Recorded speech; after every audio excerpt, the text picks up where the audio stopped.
പ്രാർത്ഥിക്കുന്ന ഓരോ ദൈവമക്കളും എക്കാലത്തും പറയുന്നൊരു പദമാണ്, ദൈവം എനിക്ക് വേണ്ടി പ്രവർത്തിക്കും. മാനുഷികമായ സ്റ്റെപ്പുകൾ എടുക്കാതെ ദൈവം പ്രവർത്തിക്കണമെന്ന് കൊതിയോടെ പ്രാർത്ഥിക്കുന്ന ധാരാളം പേരെ ഞാൻ കണ്ടിട്ടുണ്ട്. ഇനി മെസ്സേജ് കേൾക്കുന്നവരോടുള്ള സന്ദേശമാണ്, നിനക്ക് വേണ്ടി ദൈവം ഈ ദിവസങ്ങളിൽ പ്രവർത്തിക്കുവാൻ പോകുകയാണ്. അങ്ങനെയൊരു സന്ദേശമാണ് ഇന്ന് പരിശുദ്ധാത്മാവ് നിങ്ങളോട് പറയാൻ എന്നെ നിയോഗിച്ചിരിക്കുന്നത്. യെശയ്യാ പ്രവാചകന്റെ പുസ്തകം 43-ാം അധ്യായത്തിന്റെ 13-ാമത്തെ വാക്യം.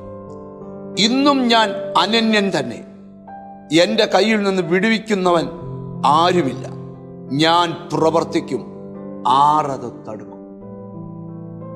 ദൈവം ഒരു ജനതയോട് പ്രവാചകന്റെ നാവിലൂടെ സംസാരിക്കുകയാണ്.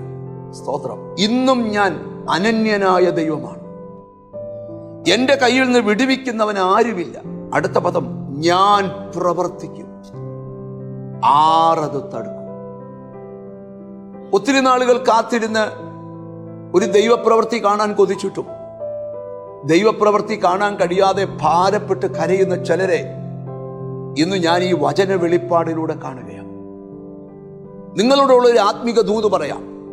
എണ്ണപ്പെട്ട ചില ദിവസങ്ങൾക്കകം, എണ്ണപ്പെട്ട ചില മാസങ്ങൾക്കകം നിങ്ങളുടെ ലൈഫിൽ ഒരു ദൈവപ്രവൃത്തി, സ്തോത്രം, വെളിപ്പെടും. സങ്കീർത്തന പുസ്തകത്തിൽ ഒരു വാക്യമുണ്ട്, യഹോവേ, ഇത് നിനക്ക് പ്രവർത്തിക്കാനുള്ള സമയമാണ്. പൈശാചിക ശക്തികൾ സൈലന്റ് ആകുകയും മാനുഷിക ശക്തികൾ മരവിച്ചു പോവുകയും ചെയ്യുമ്പോൾ ദൈവത്തിന്റെ പ്രവൃത്തി നിന്റെ കൂടാരത്തിനകത്ത് വെളിപ്പെടുവാൻ പോകുകയാണ്. നിന്റെ യാത്രയോട് ബന്ധപ്പെട്ട് ഒരു ദൈവപ്രവൃത്തി ഉടനെ ഉണ്ട്. നിന്റെ കുഞ്ഞിന്റെ ഫ്യൂച്ചറിനോട് ബന്ധപ്പെട്ട് ഒരു ദൈവപ്രവൃത്തി ഉടനെ ഉണ്ട്. നിന്റെ ബിസിനസ്സിനോട് ബന്ധപ്പെട്ട് ഒരു ദൈവപ്രവൃത്തി ഉടനെ ഉണ്ട്. നിന്റെ കണ്ണുകൾക്ക് വിശ്വസിക്കാൻ പറ്റാത്ത, കാതുകൾക്ക് വിശ്വസിക്കാൻ പറ്റാത്ത ഒരു വലിയ ദൈവപ്രവൃത്തി ഈ ദിവസങ്ങളിൽ നിന്റെ മേലും നിന്റെ കുടുംബത്തിന് മേലും ഉണ്ട്. എത്ര പേര് എൻ്റെ കൂടെ ചേർന്ന് പ്രാർത്ഥിക്കും, കർത്താവേ, എനിക്ക് വേണ്ടി പ്രവർത്തിക്കണേ. അവിടെ ഒരു ഉറപ്പുണ്ട്, ദൈവം പ്രവർത്തിക്കാൻ തുടങ്ങിയാൽ ആർക്കും തടയാൻ പറ്റുകയില്ല. തടയാൻ ഏതൊക്കെ കരങ്ങൾ കഴിഞ്ഞ നാളുകളിൽ നിനക്ക് മുമ്പിൽ എഴുന്നേറ്റോ, അതിനെ ഒന്നും ഓർത്ത് ഭാരപ്പെടേണ്ട. അവർക്കാർക്കും തടയാൻ പറ്റുകയില്ല. കാരണം പ്രവർത്തിക്കുന്നത് സർവശക്തനായ ദൈവമാണ്. നമുക്കൊന്നിച്ചൊന്ന് പ്രാർത്ഥിക്കാം. കാരുണ്യവാനായ ദൈവമേ, സ്വർഗ്ഗസ്ഥ പിതാവേ, ഒരു ദൈവപ്രവർത്തിക്കായി കൊതിച്ച് പ്രാർത്ഥിക്കുന്ന ധാരാളം പേരോട് ഇന്ന് ദൈവം സംസാരിച്ചത് കൊണ്ട് സ്തോത്രം. കർത്താവേ, തടയുന്ന കറുത്ത കരങ്ങൾ വഴിമാറിപ്പോകട്ടെ.